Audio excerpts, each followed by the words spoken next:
여러분 안녕하십니까? 수요 잡담 시작하겠습니다. 구약 성서의 하나님은 어떤 분인가? 라는 제목으로 진행하고 있습니다. 제 책, 하나님 몸 보기, 만지기, 느끼기, 이 책을 읽어가면서 설명하고 있는데 오늘은 이제 제 17장입니다. 지난주까지 이름에 관한 얘기, 야훼 이름에 관한 얘기를 다룬 16장을 마쳤고 오늘은 17장, 야훼의 영광, 글로리, 혹은 히브리 말로 카보드라고 하는 그 카보드에 대해서 말씀드리겠습니다. 제목은 내 얼굴 말고 내 카보드라니까 라고 붙여놨습니다. 자, 시작하겠습니다. 이스라엘이 블레셋과의 전투에서 승리하기 위해 야훼의 궤를 갖고 나갔다가 승리하기는커녕 궤를 빼앗긴 사건 얘기를 다시 한번 떠올려 보겠습니다.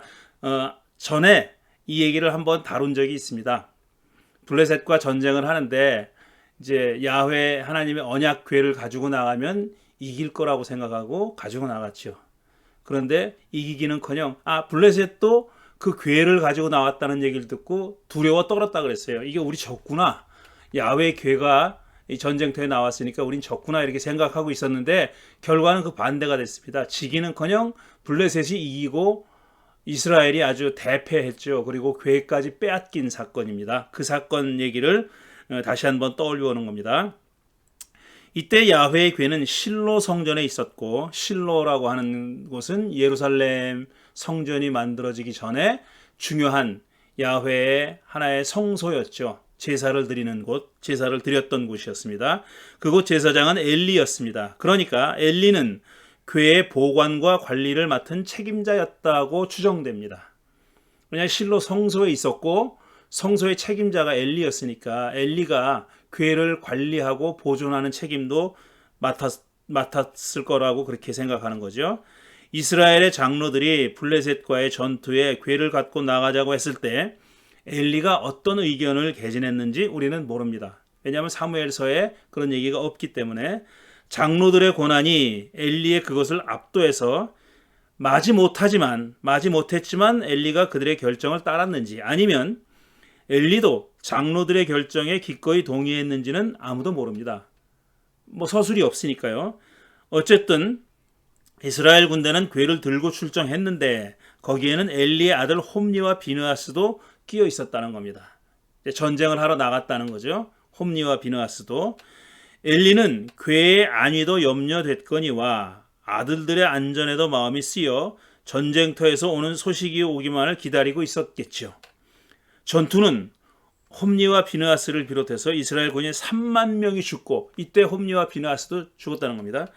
궤도 블레셋에 빼앗기는 것으로 끝났습니다. 말씀드린 대로요. 대패했어요. 이 소식을 들은 엘리는 그만 뒤로 넘어져서 목이 부러져 죽었다는 겁니다. 그 엘리도 이 소식에 충격을 먹고 죽었어요.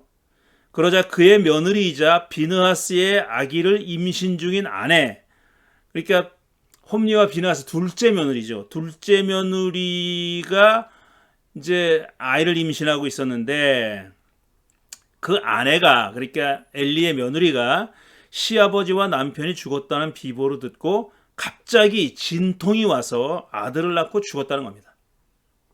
이 죽은 사람이 여러 명이 홈니와 비느하스 죽었죠. 엘리 죽었죠. 그 다음에 결국 아이를 낳고 며느리도 죽습니다. 그녀는 아들을 낳았다는 얘기를 들었을 때는 한마디 대꾸도 않더니 죽기 직전에 느닷없이, 그러니까 아기를 낳고 바로 죽은 건 아닌 모양이에요.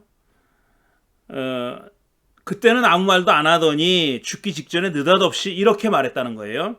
하느님의 궤를 빼앗겼으니 이제 카보드는, 자, 카보드가 등장합니다. 여기에 카보드는 이스라엘을 떠났구나 하고 중얼거렸다는 겁니다. 그리고 죽었대요. 사무엘상 4장 21절 22절에 나오는 얘기입니다. 하나님의 궤를 빼앗겼으니 이제 카보드는 이스라엘 떠났다.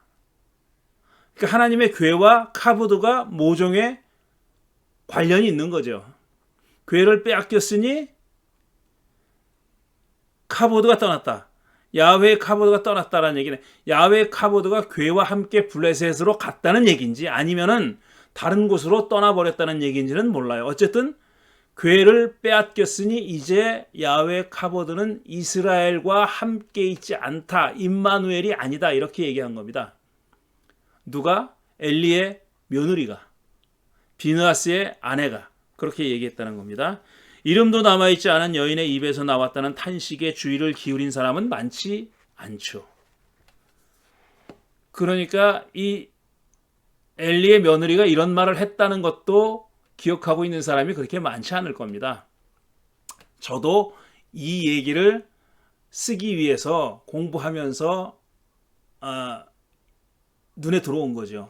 제게도 그렇게 눈에 들어왔어요. 이 여자가 뭐 이름도 남아있지 않은 여자인데, 그러니까 주요한 배역이 아니잖아요. 주요 인물이 아닌데 그 인물이 한 얘기가 뭐 이렇게 중요하다고 기억하겠습니까? 그런데 카보드 얘기를 하려니까 이 얘기가 눈에 띈 겁니다. 카보드란 말엔 중요한 의미가 담겨 있지만 그 말을 한 사람이 주연급이 아니니까 눈길을 받지 못했다는 거죠. 이 말은 사제 전승의 전유물은 아니지만 그 전승에 의해서 사제 전승, 그러니까 제사장 전승을 얘기하는 거예요. 흔히 피라고 제사 priest의 첫자를 따서 피라고 표현하는 피문서, 피전승 뭐 이렇게 표현하죠. 그 전승에서, 이 말은 사제 전승의 전유물은 아니에요. 카보드라는 말이. 그렇지만 그 사제 전승에 의해서 독특한 개념이 된, 독특한 의미를 가진 신학적인 개념이 된 카보드입니다. 그런 전문 용어의 자격을 얻었을 뿐 아니라 이 전승에 채택된 후로 그 의미도 확장되고 풍부해졌다는 겁니다. 그러니까 카보드란 말이 본래 그냥 있던 말이에요. 보통 명사라고요. 영광이라고 하는 어떤 추상 명사죠. 눈에 보이는 건 아니니까 영광이. 그런 히브리 말로 카보드가 그런 뜻이에요. 원래 그런 뜻인데 사제 전승이 이 말을 자기들의 독특한 신학을 표현하는데 채택한 거죠. 그래서 중요한 신학적인 의미를 담고 있는 전문 용어가 됐다는 겁니다. 물론 카보드란 말이 그러니까 일반 명사니까 사제 전승만 그 말을 배타적으로 독점적으로 사용한 건 아니에요. 다른 데도 사용됐지만 특별한 의미로 사용한 집단은 사제 집단이다. 이런 얘기입니다. 카보드는 흔히 우리말로 영광으로, 영어로는 글로리로 번역된다. 영광이나 글로리는 일정한 형체를 가진 물질을 지칭하는 말이 아니라 추상명사죠. abstract noun입니다. 추상명사입니다. 눈에 보이지 않아요. 눈에 보이는 형상으로 표현될 수 없다는 뜻입니다. 히브리어 카보드도 그랬을까? 이게 제 질문이에요. 지금 이 17장의 주제가 바로 이겁니다. 히브리어 카보드도 이런 그냥 단지 하나의 추상명사일 뿐이었을까라는 것이 질문입니다.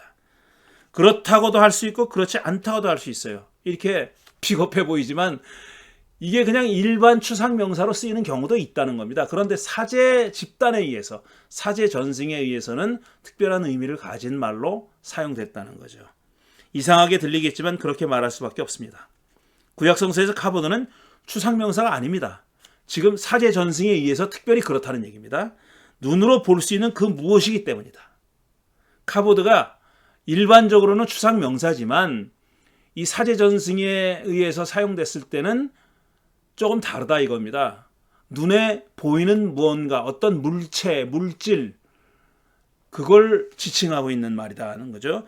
누구나 거리낌 없이 야훼의 카보드를 볼 수 있는 건 아닙니다. 특히 야훼의 카보드를 얘기할 때 말하는 거예요. 지금 야훼의 카보드를 얘기할 때 다른 어떤 사람의 영광, 그냥 일반적인 추상명사로 영광이 아니라 야훼의 카보드라고 얘기했을 때 그 카보드는 눈에 보이지 않는 추상명사가 아니라는 얘기입니다. 하지만 카보드는 원천적으로 사람이 볼 수 없는 것은 아니었다. 카보드가, 그러니까 사람이 봐서는 안 돼요. 야훼 카보드로 봐서는 안 돼요. 하지만 원천적으로 눈에 안 보이는 추상명사는 아니라는 거죠. 보는 게 금지됐다는 거. 아니면 보여지는 것을 피했다, 회피했다. 이렇게 말할 수 있어요. 그렇지만 눈에 안 보이는 그런 건 아니었다는 얘기입니다. 곧 본래부터 사람 눈엔 보이지 않는 추상적인 그 무엇이 아니란 얘기입니다. 그럼 뭐란 말인가? 양자의 중간쯤에 위치한 그 무엇이었나? 구상명사도 아니고 추상명사도 아니라면 반구산명사 또는 반추상명사였나? 제가 좀 웃자고 하는 얘기입니다. 지금부터 카보드에 대해 샅샅이 파헤쳐 보겠습니다. 자, 사람의 모습을 한 카보드라는 소제목이 붙어있는 그 대목을 읽어보죠. 카보드는 거의 전적으로 사제전승에 등장합니다. 그러니까 지금 이런 의미를 가진 카보드가 사제전승에 등장한다는 거예요.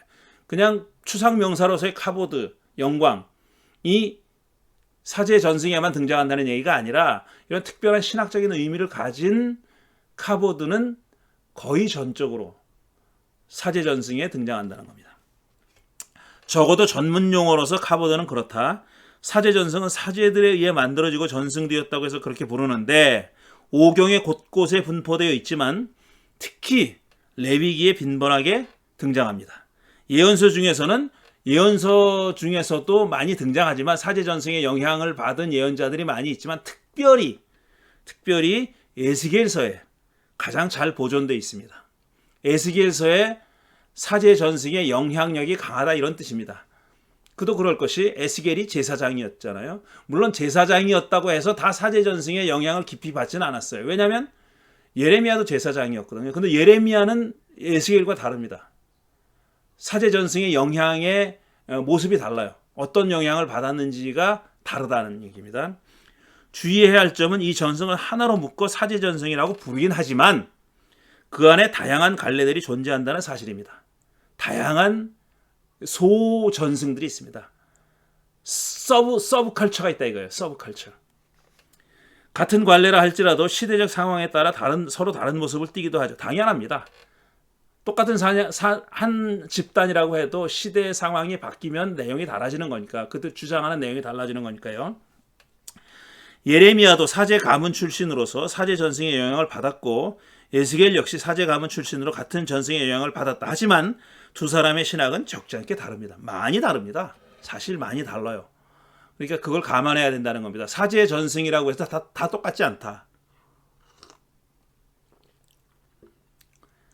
같은 사제 전승이라도 갈래에 따라서 그리고 놓여있는 시대적 상황에 따라서 이렇게 다를 수 있다는 얘기입니다. 당연한 얘기입니다. 확실히 해두려고 제가 적어뒀습니다. 사제 전승에서 카보드는 야훼의 현존을 가리키는 말로 읽힙니다. Presence of Yahweh. 야훼가 여기 계시다. 그러니까 임마누엘입니다. God with us잖아요. 우리와 함께 계시는 하나님.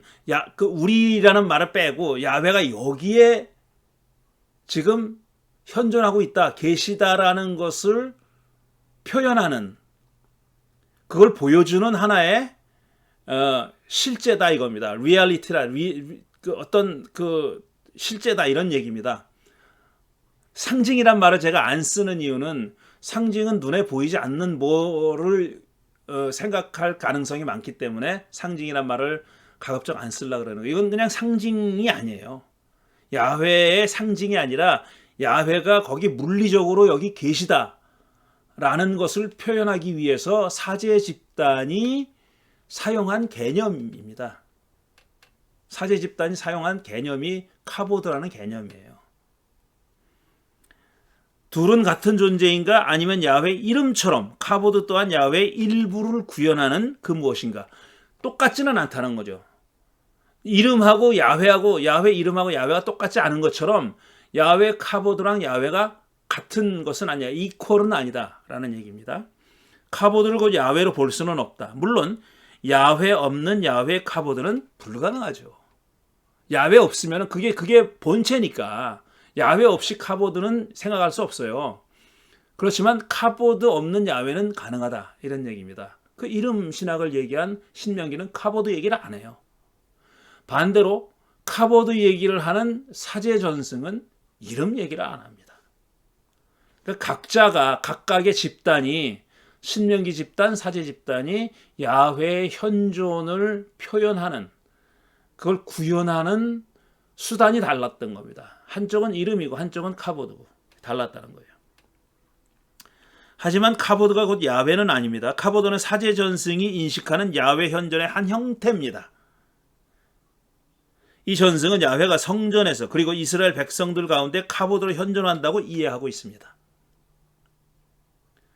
야훼가 성전에 계세요. 그리고 이스라엘 백성과 함께 하셔. 그런데 어떤 모양으로 함께 하시느냐 하면 카보드로.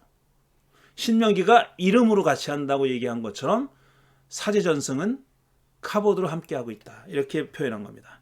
여기서 카보드는 야훼 현존의 가시적인 물리적 형태, 그러니까 visible physical form을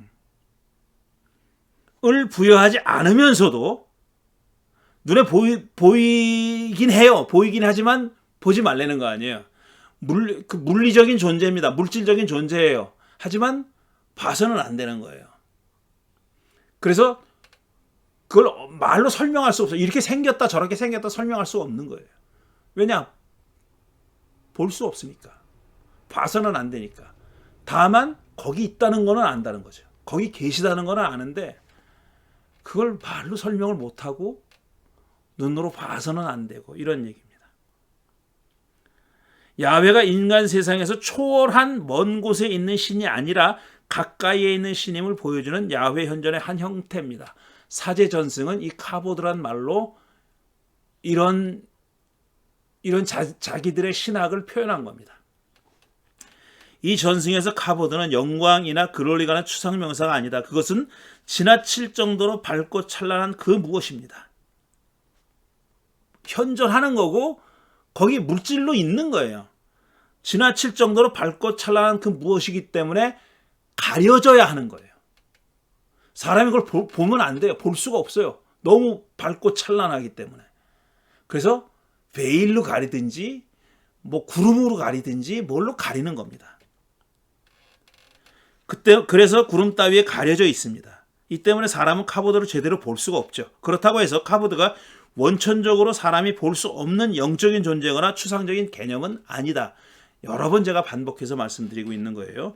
비느하스의 아내가 카보드가 이스라엘을 떠났다고 말했을 때 그 말은 단순히 야훼가 이스라엘을 떠났음을 가리키는 은유적인 표현이 아니라 가시적인 야훼의 현존이 괴와 함께 이스라엘을 떠났음을 가리킨다. 그렇게 믿었다는 겁니다. 그 여자는 그렇게 믿었다는 얘기예요. 그런데 에스겔서의 카보드는 사제전승 일반의 그것과 구별되는 측면이 있습니다. 아까 말씀드렸듯이 사제전승에도 여러 갈래가 있다 그랬어요. 여러 집단들이 그 밑에 사제전승이라는 그 엄브렐라 밑에 우산 밑에 여러 개의 다양한 그 전승의 소전승들이 있었다는 얘기입니다. 에스겔서도 그 중에 하나인데요. 에스겔이 카보드를 확연하게 눈으로 봤다고 말하기 때문에 제가 이 말씀을 드리는 거예요. 근본적으로 사제전승에서 카보드는 눈으로 볼 수는 있지만 봐서는 안 되는 거예요. 근데 에스겔서는 에스겔 예언자는 그걸 봤다고 얘기하는 거예요. 에스겔 예언자는 그걸 봤다고, 어떻게 봤다고 얘기하는지 그 얘기를 지금 말씀드리는 겁니다. 야훼의 카보드는 원천적으로 사람이 눈으로 볼 수 없지는 않습니다. 하지만 그것은 어떤 식으로든지 가려져 있으므로 사람이 직접 볼 수 없게 되어 있습니다. 하지만 에스겔서에서는 그렇지 않아요. 에스겔은 봤다는 겁니다. 궁금하죠? 어떻게 봤는지, 어떻게 생겼는지 궁금하죠? 에스겔은 야훼의 카보드를 눈으로 보고 비교적 상세하게 묘사하고 있습니다. 이게 얼마나 궁금합니까? 에스겔이 뭐라고 얘기하고 있는지 그걸 읽어보겠어요. 자, 야훼는 여호야긴 왕이 바벨론의 포로로 잡혀온 지 5년째 되던 해 넷째 달 닷새째 되던 날, 그러니까 정확하게 날짜를 확정했습니다. 몇 년, 몇 월, 며칠 날짜를 확정한 거예요. 포로로 잡혀온 유대인들과 함께 그발강가에 있던 에스겔을 권능으로 사로잡아 하늘을 열어 환상을 보여줬다는 겁니다. 에스겔서 1장에 나오는 얘기예요. 에스겔서는 구체적인 날짜와 장소를 명시함으로써 이 사건이 역사적 사실이라는 것을 강조하고 있어요. 이게 그냥 꾸며낸 얘기도 아니고 뭐 꿈이나 환상 가운데 본 얘기가 아니다. 이건 실제로 이 지상에서 벌어진 일이다 라고 강조하고 있는 겁니다. 에스겔이 보니 북쪽에서 폭풍이 불어오고 큰 구름이 일어나며 불빛이 계속 번쩍이고 구름 둘레에는 광채가 났는데 그 광채 한가운데 사람 모습을 한 4마리의 생물의 형상이 나타나더라는 겁니다. 그 이후 6절부터 27절까지는 길죠. 이 생물의 모습을 자세히 묘사합니다. 이 생물이 이렇게 나타난 4마리의 생물이 어떻게 생겼는지를 자세하게 묘사하는데 그거는 뛰어넘겠어요. 스킵하고 그 다음에 에스겔이 어떻게 마무리하는지를 말씀드립니다. 이렇게 마무리합니다. 그는 둘러싼 광채의 모양은 비 오는 날 구름 속에 나타나는 무지개 같이 보였는데, 뭘 보고 있어요 지금 에스겔이. 무지개 같이 보였다 그랬어요. 무지개는 아니고 무지개 같이 보였다 그랬고, 그것은 야훼 카보드가 나타난 모양과 같았다, 이렇게 말합니다. 그 모습을 보고 나는 얼굴을 땅에 대고 엎드렸다. 봤어요. 하지만 오래 보면 안 되는 거로구나 이게. 그리고 엎드렸다는 거예요. 안 봤다는 얘기죠. 그러니까 그때 말씀하시는 이의 음성을 내가 들었다. 그리고 나서 음성이 들렸다. 언뜻 보긴 봤어요. 하지만 보자마자 아이쿠, 이거 내가 계속 봐서는 안 되는 거로구나 하는 본능적인 판단을 하고 에스겔은 땅바닥에 엎드렸다는 거예요. 안 봤다는 얘기죠. 그때 야훼의 음성이 들렸다. 여기도 과연 비주얼 보다는 오디오, 비디오보다는 오디오를 강조하고 있는데, 에스겔에서의 특징은 야훼 카보드를 에스겔이 언뜻이나마 봤다고 얘기하는 겁니다. 에스겔은 매우 조심스럽게 카보드의 모습을 묘사합니다. 조심스럽더라도 분명한 점은 카보드가 눈에 보이는 그 무엇으로 묘사되고 있다는 점이에요. 그건 분명하죠. 확실하죠. 더 구체적으로 에스겔은 카보드가 사람의 모습을 띠고 있다고 말합니다. 좀 이따 읽을 거예요. 그 모습을 보고 에스겔이 얼굴을 땅에 대고 엎드린 걸 보면 그 역시 카보드를 함부로 보면 안 된다고 생각했던 모양입니다. 제가 말씀드린 그겁니다. 한편 에스겔 10장은 카보드가 성전을 떠나는 장면을 이렇게 묘사합니다. 야훼 카보드가 성전 문지방을 떠나 거룹들 위로 가서 머물렀다. 거룹들은 눈에 보이고 카보드도 눈에 보이는 거예요. 거룹들이 내가 보는 데서, 그러니까 에스겔이 보는 데서 날개를 펴고 땅에서 떠올라 가는데, 그들이 떠날 때 바퀴들이 그들과 함께 떠났다. 거룹들이 야훼 성전으로 들어가는 동문에 머무르고 이스라엘의 하나님의 카보드가 그들 위에 머물렀다. 그들은 내가 그발 강가에서 환상을 보았을 때 본 것처럼 1장 얘기하는 거죠. 이스라엘의 하나님을 떠받들고 있는 생물들이다. 이게 쉽게 얘기하면 천사들이다. 이렇게 보면 됩니다. 나는 그들이 거룩임을 알 수 있었다. 에스겔은 분명히 카보드로 봤습니다. 그러니까 그것이 성전 문지방을 떠나서 거룩들 위로 가서 머물렀다라고 말할 수 있었던 것은 눈으로 봤기 때문이죠. 뭔가를 보지 못했는데 이렇게 말할 수는 없습니다. 1장이 전하는 환상에서 에스겔은 야훼 카보드가 성전에 있는 것을 봤는데, 자, 1장에서는 야훼 카보드가 성전에 있어요. 그런데 10장의 환상에서는 그것이 성전을 떠나는 것을 봤다고 얘기합니다. 1장에서는 카보드가 성전에 있다고 얘기했는데 10장에서는 그 카보드가 성전을 떠나더라, 그렇게 말하는 겁니다. 물론 환상이라고 했으니 현실 세계에서 본 것과는 구별해야 합니다. 환상에서 봤다고 했으니까. 그런데 에스겔이 목격한 카보드가 사람의 모습을 하고 있었다는 점은 기억해 둘 만합니다. 즉 에스겔의 본 카보드는 사람의 모습을 하고 있었다는, 사람이었다가 아니라 similar to 사람, appears to be 사람, 이거예요. 사람처럼 보였더라, 사람인 것 같더라, 이런 얘기예요. 사람의 모습을 하고 있더라. 사람의 모습을 한 카보드의 크기가 얼마나 컸는지 우리는 모르죠. 사이즈가 나온 게 아니니까. 사람 정도의 크기였는지 아니면 그보다 더 컸는지 작았는지 우리는 알 수 없습니다. 그것이 물질로 이루어져 있었는지 아니면 기나 에너지 같은 걸로 이루어져 있었는지도 우리는 알 도리가 없습니다. 말하지 않으니까. 하지만 그럼에도 불구하고 분명한 사실은 에스겔이 그것을 눈으로 봤다는 사실입니다. 이건 부인할 수 없어요. 그러니 카보드는 구상명사로 분류되어야 한다는 거죠. 추상명사가 아니라 눈으로 봤으니까요. abstract 나운이 아닙니다. concrete 나운이에요. concrete 나운.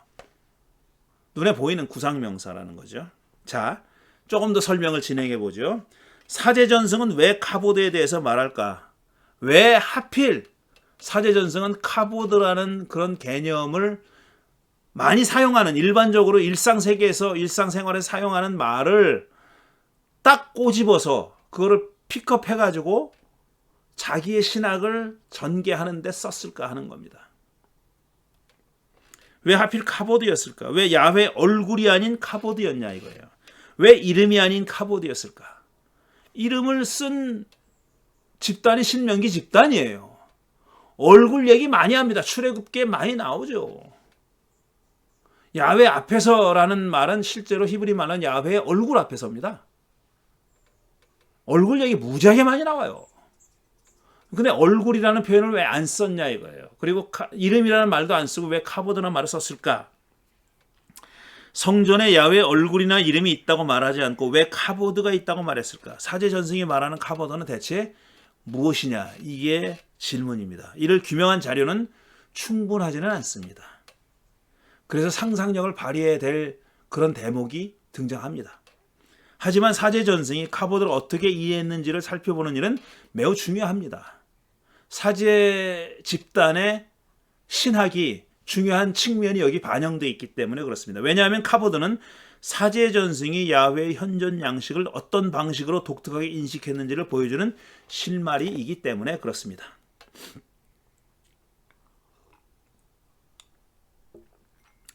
자, 첫째, 사제전승은 야훼를 형태를 가지고 있는 쉐입이 좋다 나쁘다 이렇게 얘기하잖아요. 형태를 갖고 있는 존재로 인식하고 있는 건 분명합니다. 쉐입이 있어요. 사람처럼 보였다라고 얘기하잖아요. 그러니까 새나 고양이나 동물처럼 보였다고 안 하고 사람처럼 보였다는 얘기는 사람의 쉐입을 가지고 있다는 뜻이죠. 이 전승은 야훼를 형태가 없는 허상이나 헛개비로 인식하지 않았고 신약 성서처럼 영적인 존재로 인식하지도 않았습니다. 쉐입을 가지고 있는 카보드로 인식했다는 거예요. 이 전승에서는 야훼를 눈에 보이는 몸 비슷한 걸 갖고 있는 존재로 인식한 겁니다. 쉐입이 있으니까. 하지만 야훼의 몸은 사람이나 동물의 몸과는 달랐다. 카보드는 이렇듯 야훼의 몸이 사람이나 동물의 그것과 같지 않다는 사실을 표현하는 하나의 방편으로 카보드를 썼다 이겁니다. 사제 집단은 그러니까 야훼의 몸이 사람이나 동물의 그것과는 구별된다는 점에서 카보드라는 개념을 갖다 썼다 이런 뜻입니다. 사제 전승의 카보드를 신명기 전승의 이름과 비교해보면 그 차이를 이해하는 데 도움이 됩니다. 신명기 전승은 야훼가 성전에 현존하지만 여전히 초월적인 존재라는 사실을 강조하려고 야훼가 성전에 자기 이름을 뒀다고. 이름은 뭐니 해도 뭡니까? 앱스트랙트 나운입니다. 추상명사입니다. 이름은 눈에 보이지 않아요. 이름을 써야 눈에 보이는 거죠. 이름이라는 것은 눈에 보이지 않죠. 그러니까 신명기 집단은 야훼 현존이 성전에 계시는데 그게 성전에 계시지만 여전히 야훼는 초월적인 분이다. 거기 계시지만 이름이 있을 뿐이지 야훼의 어떤 본체가 거기 있는 건 아니다라는 말을 그 야훼라는 분은 기본적으로 하늘에 계신 분이다. 하늘에 초월에 계신 분이다라는 것을 강조하기 위해서 야훼 이름이 성전에 있다고 표현한 겁니다. 이름은 비물질적이며 추상적입니다. 그래서 야훼의 초월성을 강조한 집단이 신명기 집단이에요. 이 전승에서 야훼가 성전에 현존하는 방식은 비물질적이고 추상적인 이름을 통해서입니다. 이름이 갖고 있는 추상성의 한계를 보완하려고 궤안에 계명이 새겨진 돌판을 넣어두었지만 말입니다. 돌판이 거기 있는 것은 그런 의미가 있는 거죠. 말씀드렸어요, 지난주에. 이에 반해서 사제전승의 카보드는 신명기 전승의 이름보다는 더 물질적이고 덜 추상적입니다. 눈으로 볼 수 있는 그 무엇이에요? 비록 에스겔도 눈으로 보고 바로 엎드려서 눈길을 피했지만 말이죠. 눈으로 볼 수 물질성이 더 강조되는 거예요. 카보드는 이름보다는 물질성이 더 강조되고 추상성이 더 약화된 겁니다. 사제전승도 카보드가 무엇으로 이루어져 있는지는 분명히 밝히지 않습니다. 알면서도 밝히지 않은 것은 아닐 터입니다. 사실은 관심이 없었다라고 보는 게 맞죠. 뭘로 이루어졌는지. 그게 이 사제전승의 관심이 아니에요. 다만 강조하고 싶은 것은 야훼 현존의 물질성이죠. 머티리얼리티죠. 야훼 현존의 물질성. 그걸 강조하기 위해서 카보드라는 말을 썼다는 거죠. 이 전승도 그게 무엇인지 몰랐던 것이다. 그래서 물질처럼 묘사할 때도 있지만 그렇지 않을 때도 있었습니다. 또 기나 에너지 같은 것으로 인식하는 것처럼 보일 때도 있습니다. 사제전승이 한 가지로만 딱 얘기하는 건 아니라는 말씀을 드렸고요. 이런 점을 감안하면 사제전승의 카보드는 내재적인 물질 세계와 초월적인 영의 세계, 구약 성서가 그런 이름을 부르지는 않았지만요, 그 경계선에 서 있는 것처럼 보입니다. 양쪽을 다 아우르기 위한 노력의 일환으로 사제전승 집단은 카보드라는 말을 개념을 갖다 쓴 게 아니냐라는 것이 저의 생각이에요. 양쪽을 다 아우르기 위해서. 그렇지만 물질성을 상실하고 싶지 않아서. 야훼가 근본적으로 초월적인 분이기는 하지만 그분이 갖고 있는 내재성, 세상 안에 존재하는 물질성을 상실하고 싶지 않았기 때문에 이런 카보드라는 말을 쓴 게 아니냐라는 그런 얘기입니다. 이 전승은 야훼를 전적으로 영적인 존재로 인식하지는 않지만 그렇다고 해서 전적으로 물질적인 존재로 인식하는 것도 아닙니다. 그 경계선에 서 있는 거예요. 이 전승은 카보드를 형태는 갖추고 있지만 사람이나 동물의 몸과 똑같다고 보진 않습니다. 앞에서 말씀드린 거죠. 그래서 영과 물질 사이의 경계선에 서 있다고 제가 말씀드리는 겁니다. 절반은 영이고 절반은 물질이라는 뜻이 아니라 영과 물질의 세계를 넘나든다는 뜻으로 경계선이라는 말을 쓴 겁니다. 그래서 어떤 학자는 사제전승의 카보드를 비물질적 신인 동형론이라는 어려운 이름으로 부르기도 합니다. 신인 동형론이라는 앤트로포모피즘은 하나님을 신을 사람처럼 묘사하는 거잖아요. 그러니까 물질성을 강조하는 거예요. 사람과 비슷한 존재다 이런 얘기입니다. 사람처럼 묘사하는 겁니다. 서술하는 거고. 그런데 그렇게만 묘사했다가는 빠지기 쉬운 함정이 뭐냐면 야훼의 초월성을 망각하는 거죠.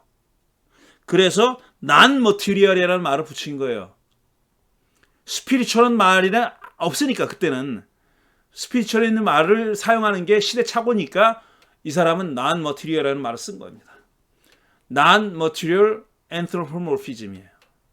그러니까 비물질적 신인 동형론. 자, 그 다음 소 제목은 야훼를 아는 지식이 없었기 때문에 이게 이제 이 챕터의 하나의 뭐라 그럴까 결론이라고 할까 하는 부분입니다. 자, 빠르게 나가 보겠습니다. 구약 성서에서 야훼 행동 범위에는 지리적 제한이 없습니다. 야훼는 어디든 마음대로 갈 수 있죠. 가나안의 바알 종교의 영향을 받았는지 야훼가 구름이나 번개를 타고 다닌다고 묘사하는 구절들도 있어요. 예컨대 시편 104편 3절 야훼 그 가나안의 그 신화들 보면은 이야기들 보면은 바알이 이렇게 구름을 타고 다녀요. 그 번개를 창으로 들고 다니는 걸로 돼 있어요. 왜냐하면 바알은 날씨를 비를 관장하는 신입니다. 기본적으로. 그러니까 그렇게 묘사되어 있는 그 이야기들이 있거든요. 그거에 영향을 받았는지 시편 104편은 야훼가 그런 모습을 갖고 있다고 묘사하는 그런 시편입니다. 그건 오히려 야훼 행동 범위를 제한적으로 보게 만들 수 있습니다. 본래 구름이나 번개 따위를 타지 않고도 야훼는 어디든 갈 수 있는 것으로 믿어졌기 때문에 그렇게 이스라엘 사람들이 믿었기 때문에 그런 말을 하는 겁니다. 당연한 얘기를 왜 하냐고 그럴 만한 이유가 있습니다. 야훼 행동 범위에 제한이 없다고 믿는 사제 전승이나 다른 전승들도 카보드가 성전에 자리 잡은 후로는 줄곧 오로지 거기에만 머문다고 말하기 때문입니다. 아까 에스겔서 10장을 읽으면서 야훼 카보드가 떠났다 그랬잖아요. 그 얘기는 뭐냐면 야훼 카보드가 들락날락하지 않았고 계속 거기 있었는데 결정적으로 무슨 이유가 있어서 야훼 카보드가 성전을 버리고 떠나간 얘기를 하는 겁니다. 들락날락했다는 얘기가 아니에요. 거기 계속 줄곧 있었다라고 얘기하는 겁니다. 그런 의미에서 야훼가 신의 산으로 내려왔다고 얘기하는 출애굽기 19장과 야훼가 장막이 완성되자 그리로 내려왔다고 얘기하는 출애굽기 40장은 사제전승에서 중요한 신학적 의미를 갖고 있습니다. 왜 거기 내려왔냐면 거기 장기간 머물기 위해서 내려온 거예요. 퍼머넌트 애드레스로 쓰기 위해서 내려왔다는 거예요. 그게 시내산 정상이 됐든 성막이 됐든 그리고 나중에 성전이 됐든 거기를 완전히 자기의 주거지로, 자신의 주거지로 삼기 위해서 내려왔다는 겁니다. 카보드는 그런 거예요. 사제 전승은 그렇게 생각하는 겁니다. 야훼 현존을 그렇게 생각하는 거예요. 이 전승에서 야훼는 어디든 갈 수 있지만 동시에 여러 곳에 나타나지는 않습니다. 동시에 여러 곳에 나타나지는 않아요. 이게 이 책을 쓴 이후에 훨씬 후에 벤자민 스토머라는 그 유대인 학자가 있어요. 시카고 대학에서 박사한 사람인데 이 사람이 쓴 책이 제목을 기억 잘 못하겠는데 여러 번 말씀드린 적도 있는 책입니다. 그 책에서 야훼가 동시에 여러 곳에 나타난다고 주장하는 구절들을 예를 들었어요. 이 벤자민 스토머는 그렇게 생각합니다. 저랑은 생각이 다른 거죠. 근데 제가 이때는 그 사람의 책을 참고하지 않았기 때문에 별로 그렇게 생각하지 않고 쓴 겁니다. 이 문장은요. 그러니까 이 고쳐야 될 필요가 있을지도 몰라요. 물론 벤자민 스토머의 말이 맞다면 그렇다는 얘기입니다. 야훼는 한 곳에 어떤 하나의 방식으로만 현존한다는 얘기입니다. 야훼 현존이 하늘에도 있고 동시에 성전에도 있을 수는 없습니다. 야훼는 그렇게 손오공이 아니에요. 손오공이 아니에요. 분신으로 이렇게 여러 군데 동시에 있는 그런 분이 아니라는 거죠. 카보드는 일단 하늘에서 내려와 장막, 미슈칸 또는 성전, 헤이칼에 자리 잡으면 더 이상 하늘에 존재하지 않습니다. 이게 사제 집단의 신학이에요. 사제 전승의 신학이 이렇다는 겁니다. 성전에도 한 번 들어가면 들락날락 하지 않고 성전을 버리고 아주 떠날 때까지는 내내 거기 머물러 있습니다. 야훼 카보드는 지상에서 이런 방식으로 현존한다는 겁니다. 관건은 사제 전승이 카보드로서의 야훼 현존을 인식하는 방식입니다. 자, 이게 지금 카보드와 관련해서 하려고 하는 중요한 내용입니다. 관건은 사제 전승이 카보드로서의 야훼 현존을 인식하는 방식이에요. 이 전승에 따르면 하늘에서 장막 또는 성전으로 내려오는 순간 야훼는 초월적인 존재 양식을 버리고 내재적인 존재 양식, 곧 카보드로서의 현존 양식을 택하는 겁니다. 그러니까 사제 집단에 의하면은 지상에서 야훼가 현존하는 방식은 카보드다 이거예요. 지상에서의 현존 양식이다. 유일한 현존 양식이다 이겁니다. 이게 카보드로 현존한다는 신학이 바로 제사장 신학이다. 이런 얘기입니다. 카보드 신학은 초월적인 하느님인 야훼가 땅에 내려온 후로는 창조 세계 안에 머무는 내재적인 하나님이 됐음을 강조하는 신학이다. 이게 카보드 신학이라는 겁니다. 신명기 전승의 이름 신학이 초월성을 강조하기 위한 신학이라면 사제 전승의 카보드 신학은 내재성을 강조하는 신학이라고 할 수 있습니다. 언제까지 내재하느냐고 에스겔 10장이 전하는 대로 카보드가 성전을 버리고 다시 하늘로 올라갔을 때까지 야훼는 지상에서 카보드라는 내재적인 현존 양식으로 프레센스한다 이겁니다. 이게 제사장의 신학이다라는 얘기입니다. 사제 전승이 구약 성서 역사에서 비교적 후대인 바벨론 포로기 이후의 산물이기 때문에 사제 전승의 모든 내용이 이때 다 만들어졌다는 뜻은 아니에요. 오래 전에 이미 만들어져 있는 전승들도 있고 그런 신학들도 있어요. 사제 집단 안에 다양한 신학이 있으니까. 그런데 그게 지금의 우리가 가지고 있는 그 구약 성서의 모양으로 일종의 완결판이 된 거는 포로기 이후다 이런 얘기입니다. 카보드 신학 역시 후대의 산물이라고 단정하는 견해가 있습니다. 카보드 신학이 야훼 내재성을 강조하는 까닭은 예루살렘 성전이 파괴된 후에도 야훼가 먼 곳으로 떠나버리거나 초월해버린 것이 아니라 여전히 세계 안에 현존하고 있음을 확신시키려는 데 있었다 이겁니다. 성전에 있다고 믿었잖아요. 사제 집단은. 그리고 에스겔 10장에서 성전이 무너지기 전에 이미 떠났다라고 얘기하잖아요. 그런 것처럼 떠나고 어디로 갔느냐, 이게 이스라엘 사람들의 특히 사제 집단의 중요한 신학적인 퀘스천이에요. 그런데 그 사람들이 가지고 있었던 답은 여전히 우리 안에 내재하고 있다. 여전히 임마누엘이다. 어떤 형태로? 카보드의 형태로. 이렇게 얘기한 겁니다. 이스라엘이 성전을 재건하기만 하면 다시금 성전으로 돌아올 수 있다고 믿었던 것이다. 이게 사제 전승의 신학입니다. 일리가 있는 주장이다. 하지만 반드시 그렇게만 볼 이유는 없다. 이런 견해는 구약성서 종교를 지나치게 발전론적으로, 그러니까 저급한 수준에서 고급한 수준으로 발전해 나가는 걸로 그렇게 착각하게 만들 수 있다는 겁니다. 구약성서의 종교가 더 원시적인 것에서 덜 원시적인 것으로, 덜 합리적으로 덜 합리적이고, 더 미신적이고, 더 마술적이고, 더 물질적인 것에서 더 합리적이고, 덜 마술적이고, 더 정신적이고, 더 영적인 것으로 발전해 나갔다는 전제 아래서 다양한 종교 현상과 신학들을 판단하는 것이 바로 발전론적인 시각인데, 그건 정당하지 않다고 제가 말씀드리는 거예요. 물론 이런 경향이 구약성서에 있긴 하죠. 하지만 대세는 아니다 이겁니다. 구약성서의 종교는 넓게 봐서는 부족 중심주의에서 보편주의로 발전해 나간 게 사실입니다. 우리만의 하나님, 이스라엘만의 하나님에서 모든 인류의 하나님으로 발전해 나간 게 넓게 보면 맞는 말이에요. 하지만 야훼의 현존에 대한 다양한 인식 방식을 발전주의적 시각으로만 보는 데는 무리가 있습니다. 이게 제 주장이에요. 오랫동안 종교사학파나 이런 사람들이 이렇게 봤어요. 미개한 데서 계명한 쪽으로 계속 나갔다. 물질에서 영적으로 이렇게 나갔다 이렇게 봤어요. 근데 꼭 그렇지만은 않다는 겁니다. 그게 동시에 이 두 가지 서로 상반되는 신학이 공존했을 시기가 있었다라는 거예요. 공존하는 시기가 있었다라는 거예요. 물론 저울추는 초월성, 영성 쪽이 아니라 내재성, 물질성 쪽으로 많이 기울어져 있긴 했지만 이런 야훼의 초월성과 내재성을 인식하는 데 있어서 갈등과 딜레마는 구약성서 종교 초기에도 있었다라는 겁니다. 그게 후대에 나타나서 처음에는 물질적으로만 이해하다가 점점 영적으로 갔다 이게 아니라는 겁니다. 초기에도 어떤 영성적인 측면에 대한 어렴풋한 인식이 있었어요. 전혀 전무하지 않았다는 겁니다.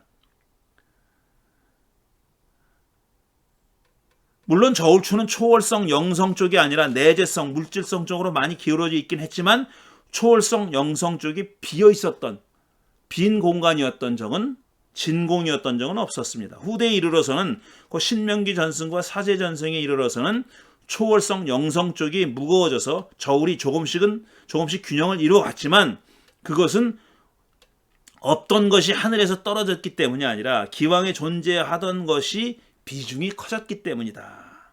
이게 제 생각이죠. 사제는 제사를 주관하는 집단이죠.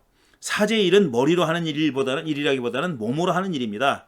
제물로 바쳐질 동물에 흠이 있는지 없는지를 살펴보는 것부터 제물의 요건을 제대로 갖추고 있는지를 살피는 일부터 그 짐승을 죽이고 피를 내고 살과 뼈를 발라내고 기름을 골라내서 태우는 등의 대부분의 일이 몸으로 하는 일이에요. 이건 요즘 말하면 3D 업종입니다. 3D 업종. 3D라 그래야죠. 3D 업종에 아주 사람들이 하길 꺼려하는 그런 일이라고 볼 수 있어요.